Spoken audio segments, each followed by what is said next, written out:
हमलों के बाद इसराइल ईरान से क्यों इतना खौफजदा है? इसराइली सदर ऐज़ेक हेरज़ोग ने किन खदशात का इजहार किया है और यूरोपीय ममालिक की जानिब से क्या रद्देमल सामने आया है? इन तमाम की तफसील शामिल है इस रिपोर्ट में। वीडियो आखिर तक मुलाहिजा करें। ईरान इसराइल महाजराई के बाद आलमी सतह पर दोनों ममालिक से जंग से गुरेज और खित्ते को मजीद कशीदगी से बचाने के लिए दबाव का सामना है। G7 is focused on, and again it's reflected in our statement and in our conversation, is our work to de-escalate tensions. ताहम दोनों ममालिक के माबेन प्रोपेगंडे की जंग उरूज पर है।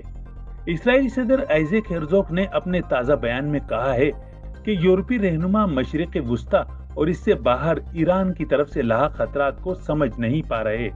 ईरान रूस को यूक्रेन के खिलाफ अपनी जंग में इस्तेमाल करने के लिए हजारों ड्रोन फराहम कर रहा है। साथ ही तेहरान अपने जौहरी हथियारों के प्रोग्राम को आगे बढ़ा रहा है। हेरज़ोग ने इल्जाम आयद किया कि ईरान एक बदमाश रियासत बन चुकी है। इसराइली सदर ने यूरोपीय ममालिक से अपील की कि ईरान का मुकाबला करने के लिए फौरन बेदार होना चाहिए। हेरज़ोग ने नेटो इत्तेहादी ममालिक को खबरदार किया कि अगर ईरान को न रोका गया तो मुस्तकबिल में उसकी कीमत अदा करना होगी। साथ ही अमरीकी सेनेट के अक्सरियती रहनुमा चक शोमर की जानिब से इसराइल में नए इंतखाबात के मुतालबे को भी मुस्तरद कर दिया है। हेरज़ोग ने कहा कि अमरीकी रहनुमा इसराइली सियासत में मुदाखलत न करें।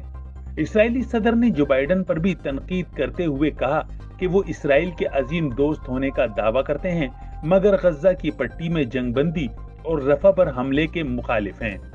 इसराइल जिसे गज्जा में बड़े पैमाने पर हमलों और रफा में मुमकिना कार्रवाइयों की तैयारियों के बाइस इत्तेहादियों की जानिब से तनकीद का सामना है, इसके बावजूद इसराइल ने तेहरान पर भी तनकीद शुरू कर दी है।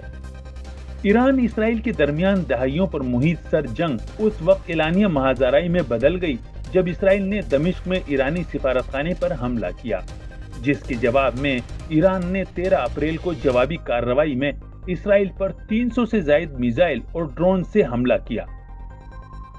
बाद अज़ां ईरान में फौजी तंसीबात पर भी बमबारी की इत्तलात सामने आई हैं। उधर Israeli opposition leader Yair Lapid ने बेंजामिन नेतन्याहू पर सख्त तनकीद करते हुए उनसे फौरन ओहदा छोड़ने का मुतालिबा किया है। लैपिड ने 7 अक्टूबर को हमास की जानिब से गज्जा पर हमलों को रोकने में नाकामी पर इसराइली इंटेलिजेंस चीफ से भी मुस्तफी होने का मुतालिबा किया था। याइर ने हालिया ईरानी हमले में इसराइली डेटरेंस को कमजोर करने का इल्जाम लगाते हुए नेतन से फौरन इस्तीफा लेने और कब्ल अज वक्त इंतखाबात का मुतालिबा किया है। दूसरी जानिब ईरानी वजीर खारजा हुसैन अमीर ने यूरोपीय यूनियन की जानिब से इसराइल के हमले के पेश नजर अपने दिफा के हक को इस्तेमाल करने की पादाश में पाबंदियां आयद करने को गैर कानूनी करार देते हुए अफसोस का इजहार किया है। वाज़ेह रहे कि यूरोपीय यूनियन ने गुज़िश्ता हफ्ते इसराइल पर ईरान की जानिब से बैलिस्टिक मिसाइल और ड्रोन हमलों के तनाजुर में उसके खिलाफ पाबंदियों को बढ़ाने पर इत्तेफाक किया है। यूरोपीय यूनियन के रुकन ममालिक ने भी ईरानी मिसाइल और ड्रोन बनाने के खिलाफ पाबंदियों का दायरा बढ़ाने के लिए एक सियासी समझौता तय किया है।